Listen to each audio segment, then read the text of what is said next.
پښتانه د بیرت نیکه په دعا ډیر شول، د خپل ځان د دښمنۍ په دام کې ګیر شول.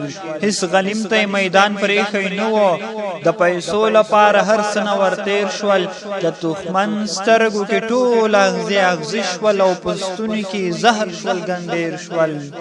د تاریخ په حافظه کې څنګه راغلل، د تاریخ په حافظه کې څنګه راغلل، د تاریخ له حافظې نه څنګه هیر شول. او غټ سړی واړه واړه شي پښتو پرېږدي، چې په خېټه لږ ماړه شي پښتو پرېږدي. او ځینې ځینې په ځوانۍ کې پښتو پالي، خو چې وروسته لږ زاړه شي پښتو پرېږدي. او پښتانه به په جنت کې پښتو وایي، هسې نه چې لاړ شي مړه شي پښتو پرېږدي. پښتانه لکه لمبه لکه سکروټه، پښتانه خو چې ساړه شي پښتو پرېږدي. او تش پخلو باندې پښتو د پښتو نشتا، اوس خبره د پیسو د پښتو نشتا. په دې وخت کې چې پښتو کوي ملګرو، خو نړنګه د ښاغو د پښتو نشتا. او د پښتون تهذیب له خاورو سره خاورې، پښتونواله په سلګو د پښتو نشتا. یوې خواته ترېنه توره پنجابي ده، بلې خواته ترې پاړسو د پښتو نشتا. اوس د ټولو خلکو دغه پالیسي د هرې خواته خوره شوي انګلیسي ده، چې د نن پګړۍ انګریز ته ور په سر کړي، خپله واغوندي پتلون دیموکراسي ده. او خدای دې مل د دې ملت او د دې ولس شي، خدای دې مل د دې ملت او دې ولس شي. هر چا بیله شروع کړي جاسوسي ده.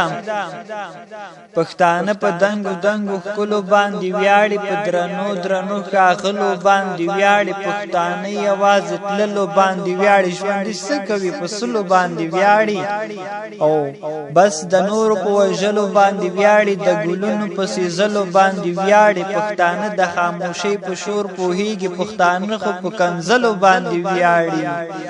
او په نړۍ د زورورو خلکو راج دی، په نړۍ د زورورو خلکو راج دی. په سر ایښی د خنزیر د بچی تاج دی.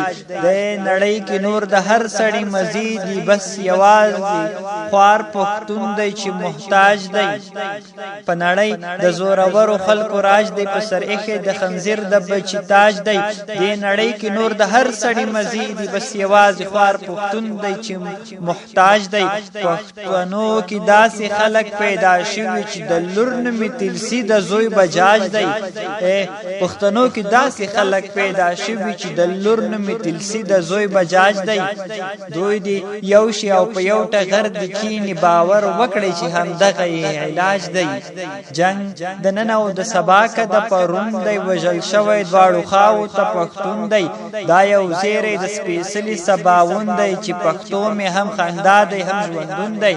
د پښتون د بدبختۍ له درده ژاړي، دا چې سر د ځواب ایښی په زنګون دی، دا چې سر د ځواب ایښی په زنګون دی.